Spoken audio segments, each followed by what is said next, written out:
Цаа сайхан тал нутгийг баясхан да. Танан цагаан гэрүүд тэнд байж байна. Инкорийнхан Монгол гэр гэдэг сайхан туган дээр хэзээ нэг зурглал дэвсээ да. Нэг зурглал дэвсэндээ.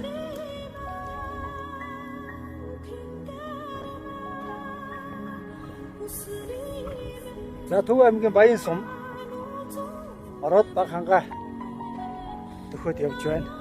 Замзуураа бас сайхан хөгжим ихшгэлүүлээд хангаа дэлхийг нэг баярлуулчих гэж бодоод түр саатлаа.